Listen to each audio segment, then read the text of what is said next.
عمران خان کے وزیر اعظم بننے کے بعد 2 برسوں میں بزدار حکومت پنجاب کے عوام کو چھٹے آئی جی پنجاب کا تحفہ دے چکی ہے۔ آبادی کے لحاظ سے ملک کے سب سے بڑے صوبے کے اکثر تھانوں میں 2 برسوں میں اتنے ایس ایچ اوز نہیں بدلے گئے ہوں گے جتنے آئی جی تبدیل کیے جا چکے ہیں۔ صوبے کی تاریخ میں پہلی بار ایک ماتحت افسر یعنی سی سی پی او لاہور کی وجہ سے پنجاب پولیس کا کمانڈر یعنی آئی جی کو تبدیل کیا گیا ہے۔ سی سی پی او لاہور شیخ عمر کے بارے میں کہا جا رہا ہے کہ انہیں وزیر اعظم عمران خان کی ہدایت پر وزیر اعلیٰ پنجاب عثمان بزدار نے لاہور پولیس کا سربراہ تعینات کیا ہے۔ سی سی پی او لاہور شیخ عمر کا لاہور پولیس کے افسران سے پہلا خطاب ہی سابق آئی جی پنجاب شعیب دستگیر کی ناراضگی کا باعث بن گیا۔ سابق آئی جی پنجاب شعیب دستگیر کے 2 دن تک اپنے دفتر نہ آنے پر پی ایس پی افسران نے آئی جی آفس میں ایک اہم اجلاس بلا لیا جس میں سی سی پی او لاہور شیخ عمر کو داخلے کی اجازت نہ ملی۔ پنجاب پولیس میں اس غیر معمولی تبدیلی کو دیکھتے ہوئے پنجاب حکومت نے نئے آئی جی کو تعینات کرنے کا فیصلہ کیا۔ یوں انعام غنی کو نیا آئی جی بنا دیا گیا۔ دوستو، وزیر اعظم عمران خان نے 18 اگست 2018 کو حلف اٹھایا۔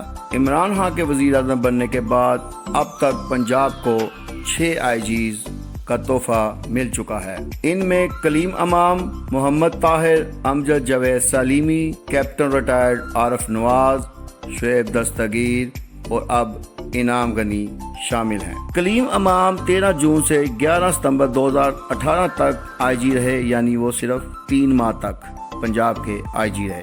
اس کے بعد محمد طاہر 11 ستمبر سے 15 اکتوبر 2018 تک آئی جی رہے، یعنی صرف 1 ماہ۔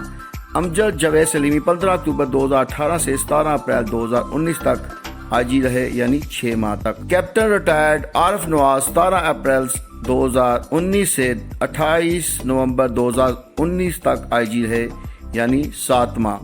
شعیب دستگیر 28 نومبر 2019 سے 9 ستمبر 2020 تک آئی جی رہے اور ان کا ٹینور 9 ماہ بنتا ہے۔ اب آئی جی انعام غنی صاحب آ چکے ہیں، دیکھیے کب تک آئی جی رہتے ہیں۔ سابق آئی جی شعیب دستگیر کی بقایا سرور 4 ماہ رہ چکی ہے، اب دیکھیے وہ بقایا 4 ماہ کہاں گزارتے ہیں۔ آئی جی پنجاب کے بار بار تبادلے کے بارے میں مسلم لیگی رہنما ملک احمد خان نے آئی جی پنجاب شعیب دستگیر کے تبادلے کو لاہور ہائی کورٹ میں چیلنج کر دیا ہے۔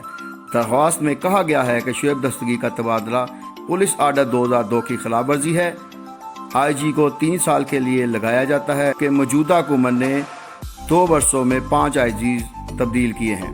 مسلم لیگی رہنما ملک احمد خان نے ایک اور درخواست بھی لاہور ہائی کورٹ میں دی ہے جس میں سی سی پی او لاہور شیخ عمر کی تعیناتی کو چیلنج کیا گیا ہے اور کہا گیا ہے کہ ان کو مسلم لیگ نون کے خلاف استعمال کرنے کے لیے لایا گیا ہے، لہٰذا ان کی تعیناتی کو کالعدم قرار دیا جائے۔ دوسری طرف وزیر اعلیٰ پنجاب عثمان بزدار نے نئے آئی جی پنجاب انعام غنی سے ملاقات کر کے انہیں ہدایت کی ہے کہ وہ جرائم پیشہ افراد کے خلاف بلا امتیاز کارروائی کریں اور کوئی دباؤ قبول نہ کریں۔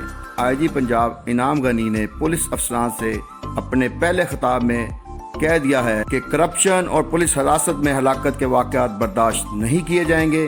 امن و امان اور عوام کے تحفظ کو اولین اہمیت دی جائے گی۔ پولیس فورس کے رویے میں تبدیلی لا کر اس کو عوام دوست بنایا جائے گا۔ اب ہم یہی امید کرتے ہیں کہ انعام غنی پنجاب پولیس کو عوام دوست پولیس بنا دیں۔